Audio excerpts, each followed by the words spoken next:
Hey Wargamers, hot off the heels of Warhammer Fest last week, we have more information on Morvenn Vahl. Now, if you didn't see the news last week, there's a bunch more sisters coming, and we've seen a bunch of them already through the Battle Sister Bulletin, but Morvenn Vahl was one of the new announcements, new announcements. And she is the Supreme Commander of the Adepta Sororitas. And in fact, they said Supreme Commander multiple times in the article today, so pretty confident she's going to have that keyword.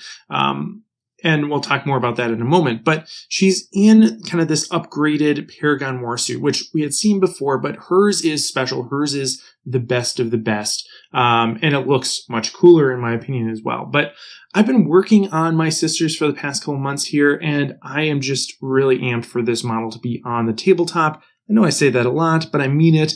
Basically, it's blending my love of battlesuits from Tau and my newfound fascination with the Adepta Sororitas, and boom, those two things make this beautiful love child that is Morvenn Vahl. And yeah, just looks killer. So let's start with her profile here. She has movement 8. Pretty standard, basically what I would expect for someone in a war suit like this. Weapon skill 2, ballistic skill 2. Yep, that checks out because she's Supreme Commander. Strength 5, toughness 5. I'm guessing that is going to parallel the Paragon war suit, right? I'm guessing that they will also be strength 5, toughness 5. She has 8 wounds. Probably not going to see that on the Paragon war suit, right? Probably looking at 3 to 5 wounds on the standard gals, and then 8 wounds on her because she's again special. 5 attacks, again probably increased over the standard. Leadership 9 and save 2 up. Again, probably not a 2 up on those Paragon war suits, right? I would guess something more like a 3 up on those. But as it stands, that stat line alone is pretty good, right? 5 attacks, strength 5. 2 up ballistic skill, 2 up weapon skill. Awesome. That works very well as a good basis for an impactful character. She also has some special rules for her battle suit, for her war suit, I should say, actually. She has a 4 up invuln save, which, I could go either way, whether or not I think the Paragons are going to have this. But she has a 4 up invuln save. Actually, I'm going to go back. I'm going to say that the Paragons will have the 4 up invuln save, but she also gets a 4 up save against mortal wounds, which is probably special for her. And then she also has the Holy Aegis. Each time an attack is allocated to this model, have the damage characteristic of that attack rounding up. And that is awesome, right? We've seen this in other places before. It's always an effective tool. That she has this baked into her stat line is really valuable. So that really makes those 8 wounds count, right? You have to do a lot of work to actually get through those 8 wounds, especially considering her moderate toughness of 5 and having a 2 up, 4 up save. She's going to be tough to get through, on top of the fact that she's probably she's definitely a character, right? So she's going to be hard to target, and if you do get at her, or rather, when she gets to you, because she's probably going to want to be in close combat, that you're going to have some work to do to get through her, which is really nice. And as I said, she is the Supreme Commander of the Adepta Sororitas, which means she probably is going to have this Supreme Commander keyword. We will field her in a Supreme Commander detachment. And my guess is that she's not going to have an order keyword, that she's going to allow you to take her in any type of sister's army. She's not going to prevent you from getting the benefits of those order benefits, but she's also not going to benefit from them herself, is my guess, right? Because that kind of makes sense if she's, at the top of the organization. All of her kind of personality and background is already in her profile. She's not going to be custom tailored for the particular army she's leading. She's going to be herself no matter what army it is that she's with. So that's my guess, is that she's going to be Supreme Commander, but not actually have an order keyword, anything like that. And this kind of feeds into that as well. So she has 2 rules that are commander-like abilities.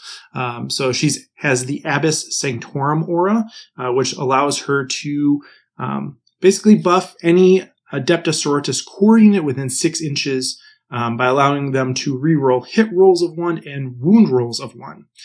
We don't know what the core units are going to be. Obviously, Battle Sisters are going to be core, right? I would, I think everyone would just, throw up their hands and walk away if that wasn't true. But we don't really know anything beyond that. A lot of the things that this type of boost is going to be really valuable for are probably not going to be core, but maybe, right? Like I don't know if Repentia are going to be core.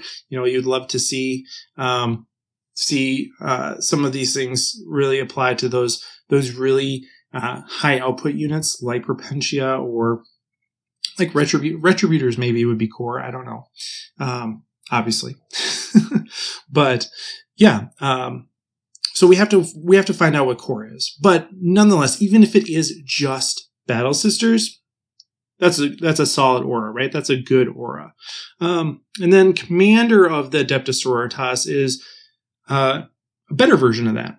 Basically, she can pick an Adepta Sororitas core or an Adepta Sororitas character and allow them to reroll all their hits and all their wounds. Now, it's not misses or failure to wounds. It's whatever they want, of course. And that's awesome, right? I love this type of pick a unit, make them badass ability. And that's not a stratagem is even better, right? That this is really one of the main reasons you're going to bring her, aside from her overall badassery. So excited to see that role. And note that it doesn't say like order core, right? It's just Adepta Sororitas, which means, again, or at least suggests or is consistent with her not having an order keyword.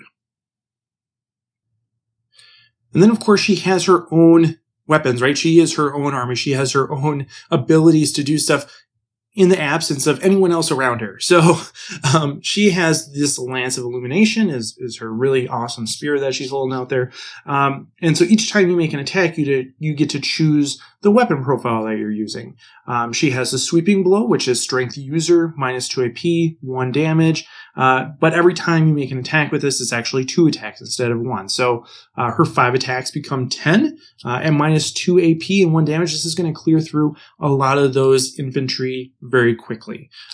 Even Primaris Marines are going to lose a couple Primaris Marines in a round of combat to this, assuming no rerolls at all. But of course, she is most likely going to be an Adepta Sororitas character, right? Or at least have the character keyword. And so she's going to be able to benefit from her Commander of the Adepta Sororitas ability as well. So she could potentially give herself the ability to reroll all of her own hits and all of her own wounds as well, stretching this type of attack even further. Right? Giving you a lot more utility here as well, especially if there's no one around, right? That ability is limited to 6 inches. If it's just her and a bunch of baddies around her, she's going to buff herself and be able to do a lot more work. Now, the alternative is the Lunging Strike. And this is going to be, again, this is going to be the better choice for Primaris Marines and anything tougher than that. And it actually has, quite a bit of utility, right? It's Strength 8. Strength +3, so Strength 8, -3 AP and 3 damage. That's going to chew through a lot of those heavy infantry very quickly. So whether we're talking about Primaris, or kind of some of your more elite units or characters, this can do a lot of damage. And then on top of that, each time you roll an unmodified roll of a 6, you're going to get an additional mortal wound. Now, with only 5 attacks, how often is that going to happen? Well, on average, not every round of combat. But when it does happen, you'll appreciate it. And, over the course of several rounds of combat, it will add up, most likely, right? And so this is valuable, right? This is something that can just eke out a victory when it might be just out of reach otherwise. And so that's a nice perk on top of this kind of like badass weapon stat. She also gets to choose the weapon profile for her missile launcher, which, maybe you didn't notice this. It's a really subtle thing.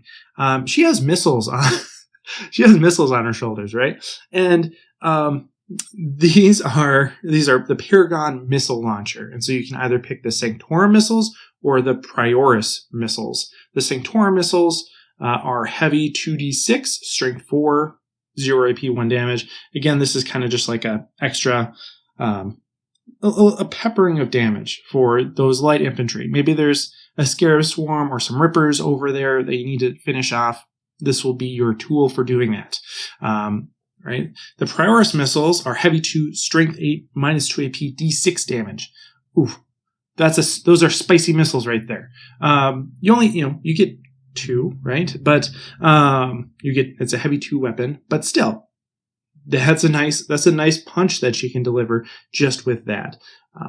So overall, she is quite capable on her own, but also makes for a wonderful force multiplier. We have the ability to augment our nearby models, including herself, and she also can dish out a fair amount of damage, especially in close combat. This spear is going to be very useful in combination with a variety of different units. So I'm excited for this model, of course, and I really am interested to see how she really fits into the army.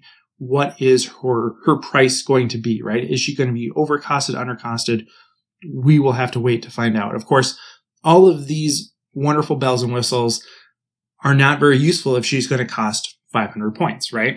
But if she is reasonably costed, then they will make for a very elegant selection in a well-rounded Sisters army. So we will have to wait to see what comes with the new codex, but very eager. I see a lot of potential in this. And so, will every army be comprised of Morvenn Vahl as opposed to Celestine, or instead of the Triumph? Will it be Morvenn Vahl that we see all over the place? Maybe. Only time will tell. Let me know what you think in the comments below, and of course, happy wargaming. Hey everyone, thanks for watching. This channel is made possible by my wonderful supporters over on Patreon. If you enjoyed this video, consider joining our community over there as well. Special thanks to A Little Pink Monster, Poot, Benny B. Jones, Durza, Everett Keller, Robbie Goodwin, Jose Gomez, Ruger, Drew Pratley, Michael Byrne, Zealous Brimstone, Scott Heater, Stephen Cowan, Jared Egler, Chris Kessler, Tao Oswell, and Shifty.